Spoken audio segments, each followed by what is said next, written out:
You made a song in Suno, it sounds pretty good, but something feels off, and you can't quite put your finger on it. Well, I can. Today, I'm sharing every obvious tell that Suno wrote your song, what it does poorly, and how to humanize it so it actually sounds professional. I want to start by saying I don't think using Suno makes you a bad artist. Music production has always been about using the tools available to you. Drum machines were supposed to kill music. Auto-tune was going to kill music. Splice samples were going to kill music, and none of them did. I don't think AI is going to kill music either, but we're still in the Wild West with it, so for now, it's a good idea to make sure if you are using it, you stay ahead of the curve and you stay aware of its pitfalls so your music comes out on top. Humans are insanely good at pattern recognition. This is the same thing that happened with ChatGPT when people started using it to write emails for them. Over time, things started to feel familiar. And now people can spot it instantly if ChatGPT wrote your email. There's a cadence, the same phrases, the same word choices. And those same patterns are already recognizable in AI-generated music. I'm Kimera, by the way. I'm a songwriter formerly signed to Sony ATV, and I've worked with many Grammy award-winning producers. One of my favorite gigs is recording vocals for people. Spoiler, you can hire me to re-record your AI song. But I'm saying this so that you know I have re-recorded tons of AI-generated songs for clients, and here's what I see over and over. Let's talk about the songwriting, the production, and the vocals. She's a loaded pearl, perfect in style.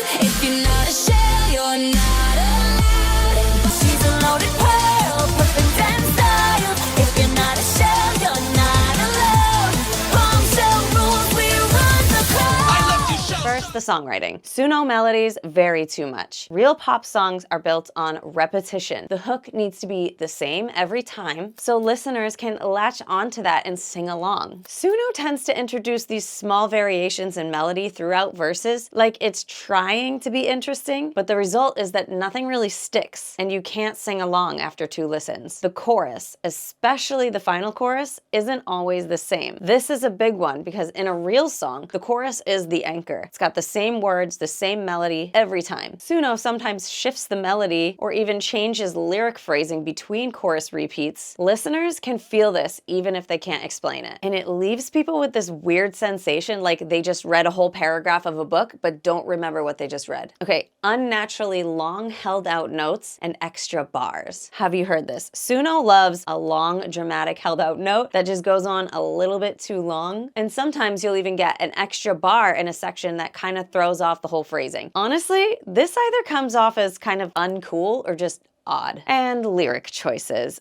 Okay, I know a lot of you are writing your own lyrics, and that's awesome. If you're not though, this is where your Suno is showing most obviously. It leans heavily on certain words like dramatic imagery. You've got echoes, shadows, streetlights, dreaming, fading, the fire that never dies, under the moonlight. Sound familiar? It's like the AI model has this playlist of emotional imagery that it just cycles through, and it's all too expected. Okay, how about the production? If you've been using Suno for a bit, maybe you've noticed that it kind of likes this dubstep element with heavy synths. I don't know what's up with that. Suno has this recognizable sonic palette. It's kind of hard to place, but it's easy to feel. It feels like a lot of things are happening all at once, and somehow there's nothing specific. There's often these long pitch bends that kind of clash with what a normal song would do. And oh, the stutters. Why does Suno love to put stutters everywhere? It starts to feel like a fingerprint. If you haven't noticed, sorry, you will now, and you can't unhear it. Then there's the vocals. This is the most obvious tell. There is this ever-present static hiss kind of sound, and it's in every single song. There's an AI voice artifact that no amount of mixing can clean up, and if you export the stems, it gets even worse. If you have the acapella, you may notice some of the instrumental or effects are actually baked into the vocals. This is an artifact which is the result of stem splitting, which is essentially what Suno is doing. The act of creating the song includes a lot of processing, and so your song sounds processed, but then also rendering it into separate stems like instrumental and acapella. This is a separate process, and it introduces more noise. Also, all these voices are recycled. If you've listened to a lot of Suno output, you start to recognize the voices. They get reused across totally different songs, so that singer on your track is on someone else's track too. It's kind of hard to release these and call yourself the artist when someone else is the the same artist with a different name. So how do we humanize these songs? Because you're actually probably really proud of the starting point that Suno gave you. So here's some things you can do. And first of all, if you aren't already writing your own lyrics, that would be a good place to start. Or bring in a songwriter. If your lyrics are generated from a prompt, edit them. Make sure those choruses are the same lyrics at least, and that the pre-chorus and the verses have the same meter or cadence from verse 1 to verse 2. One thing I help with as a songwriter is to recognize those unnatural Suno tendencies and rework them to a more radio-ready song. A seasoned songwriter can identify which parts of your melody are actually strong and worth keeping. They can restructure odd phrasing so the song breathes naturally, rewrite lyrics that are too on the nose or obviously Suno, and lock in a consistent chorus that people can memorize and sing along to. Treat it like this. Suno gave you a sketch. A songwriter turns it into a finished piece. Second thing I would do, replace the vocal entirely with a human. This is a non-negotiable if you want the song to sound professional. No amount of production or mixing can fix an AI vocal. That static hiss is in the source. The recycled voice is in the source. You can't make a synthetic voice sound more human than where it's currently at. Hiring a session singer to re-record vocals does a few things. It completely removes the most obvious AI tell. It brings genuine emotion and performance nuance to the song. And it gives you a unique voice that won't sound like it's from Suno's catalog of voices. And above all, it unlocks the ability to actually mix the vocals properly and ensure there are no glitches and artifacts, something that you just can't do with AI stems. From here, you could rethink the production. The stutter effects, the synth palette, they're very fixable in production. A producer who works in your genre can replace the AI-generated instruments with real ones. They can remove those signature Suno textures and replace them with something more specific to your sound. And they'll be able to clean up the mix so it actually sounds like a record. And look, it's easier than ever to learn to produce songs these days, especially with sample pack libraries like Splice. You can search for drum loops or chord progressions in your key and exact tempo, and this can give your song an entirely new life. I want to be direct with you for a second. If you're releasing music professionally, or if you're a producer building a client roster, the AI tells we just talked about are a credibility risk. Your audience follows you because they believe in you as a creative. The moment they suspect your music was just generated by AI, that trust takes a hit. And it's not just audiences, other producers, A&R reps, sync music supervisors, they have trained ears. They've already developed that pattern recognition and they can spot Suno output. That doesn't mean AI has no place in your process, but it does mean that if you're going to use it, you need human collaborators to take it across the finish line. The producers who figure this out early, who use AI as a starting point and bring in real talent to finish the job, are going to be a step ahead. Suno is a tool. Like every tool in music history, it's going to be used well by some and poorly by others. The people who use it well, they treat it like a starting point, not a finished product. And hey, maybe using Suno was your gateway to becoming a real music producer. Maybe now you've gotten a glimpse of that excitement and that fire behind creating songs. So maybe this is where you follow the breadcrumbs. Take a production course, start playing with recording software, splice loops, and maybe even recording. So where will you take your music creation journey next? Let me know in the comments. If you want to get in touch with me about helping you write and record your song, you can hire me through my Soundbetter link in the description below. Make sure you're subscribed, and I'll see you in the next one.